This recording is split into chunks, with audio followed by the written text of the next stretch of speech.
السلام علیکم ورحمۃ اللہ وبرکاتہ۔ میرے محترم بھائیوں، دوستوں، بزرگوں، اللہ رب العزت نے اپنے دین کو ہم تک پہنچانے کے لیے جن لوگوں کو راستہ بنایا وہ لوگ صحابہ کرام ہیں۔ حضور صلی اللہ علیہ وسلم سے اولاً دین لینے والے اور اس دین کو لے کے پھر مکمل دین کی حفاظت کر کے ہم لوگوں تک پہنچانے والے صحابہ کرام ہیں۔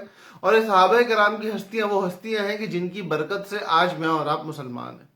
اس لیے مجھے اور آپ کو کوئی حق نہیں پہنچتا کہ ہم صحابہ کرام کی شان میں گستاخی کریں اور ان کے بارے میں خود کو جج بنائیں، فاصل بنائیں اور قاضی بنانے کی کوشش کریں کہ فلاں صحابی نے فلاں وقت میں جو کام کیا وہ درست تھا یا غلط تھا۔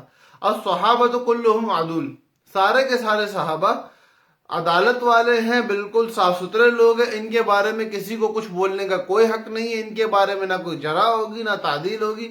ان سب کی تعدیل اللہ رب العزت نے خود رضی اللہ عنہم کہہ کے کر دی ہے۔ اللہ ان سب سے راضی ہے۔ مجھے اور آپ کو اس بات کی نہ کوئی حق پہنچتا ہے، نہ ہماری حیثیت ہے، نہ ہماری اوقات ہے کہ ہم صحابہ کرام کے بارے میں اپنی گندی زبانوں سے کوئی برائی کی بات کریں، ان کی تعریف کریں، ان کو اچھا کہیں اور ان کی ذات میں بڑائیاں بیان کریں۔ یہ ہمارا حق ہے، ہمارا کام ہے، ہماری زندگیوں کا مقصد ہے۔ اور ان کے بارے میں کہا گیا ایک ایک برا لفظ میرے اور آپ کے جہنم میں بڑے بڑے گڑھے کھودنے کا ذریعہ ہے۔ دیکھو میرے محترم بھائیوں، دوستوں، بزرگوں، صحابہ کی محبت کے بارے میں، صحابہ کو تنقید سے محفوظ رکھنے کے بارے میں اللہ کے نبی صلی اللہ علیہ وسلم نے خود ارشاد فرمایا ہے، جو ہم ہر جمعے کی نماز کے لیے جب جاتے ہیں تو خطبے میں خطیب صاحب پڑھ کے ہمیں سناتے ہیں کہ اللہ اللہ فی اصحابی، میرے صحابہ کے بارے میں اللہ سے ڈرو، میرے صحابہ کے بارے میں اللہ سے ڈرو، لا تتخذوہم من بعدی غرضا، میرے بعد میرے صحابہ کو اپنی تنقید کا نشانہ نہ بنانا۔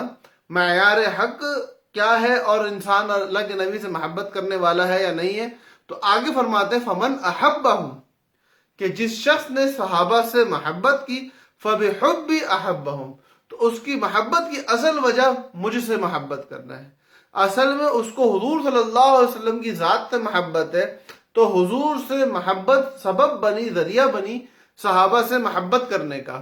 ومن ابغضہم، اور جس نے صحابہ سے بغض رکھا، در حقیقت فببغض ابغضہم، وہ میرے بغض کی وجہ سے ان سے بغض رکھتے ہیں۔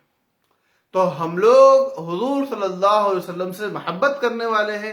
اس کا ثبوت دینے کے لیے ہمیں جو کام کرنا ہے، جو کام اللہ کے نبی صلی اللہ علیہ وسلم خود مجھے اور آپ کو بتلا کے چلے گئے ہیں، وہ کام صحابہ سے محبت ہے۔ اور یاد رکھیں، اگر ہم اپنی زندگی میں صحابہ سے محبت کرنے والے نہیں ہیں نا، تو ہم کبھی بھی سچے عاشق رسول ہو ہی نہیں سکتے۔ وہ شخص جس کے دل میں صحابہ کا بغض اور زبان پہ عشق رسول کے دعوے ہوں، وہ کبھی بھی سچا ہو نہیں سکتا۔ اس حدیث کی روح سے وہ بندہ جھوٹا ہے۔ تو بھائی خود کو اس قسم کے جھوٹے ہونے سے بچائیں، اور یاد رکھیں کہ صحابہ کرام کا مطلب تمام صحابہ کرام ہے۔ جس شخص کو اللہ رب العزت نے اس ٹائٹل کے لیے چنا ہے، دیکھو بہت سارے لوگ ایسے ہیں کہ جو اللہ کے نبی صلی اللہ علیہ وسلم کے زمانے میں موجود تھے، اللہ کے نبی صلی اللہ علیہ وسلم کے موجود ہوتے ہوئے ایمان لے کے آئے، لیکن اللہ نے ان کو اس ٹائٹل کے لیے نہیں چنا۔ اور بہت سارے لوگ ایسے تھے کہ جن کو اللہ پاک نے اس ٹائٹل کے لیے چنا، اگرچہ ساری دنیا کا مجمع یہ چاہتا ہے کہ ان کو یہ ٹائٹل نہ ملے۔ تو جب یہ انتخاب اللہ کا ہے، اللہ رب العزت نے خود اپنے نبی کے لیے صحابہ چنے ہیں، تو میرے محترم بھائیوں، دوستوں، میری آپ کی کوئی حیثیت اور اوقات ہے نہیں کہ ہم ایسے لوگوں کے بارے میں کچھ کہیں۔ تو اس چھوٹے سے مختصر سے پیغام کو جتنا ہو سکے لوگوں تک پہنچائیں کہ صحابہ سے محبت در حقیقت عشق نبوی کی سب سے بڑی دلیل ہے۔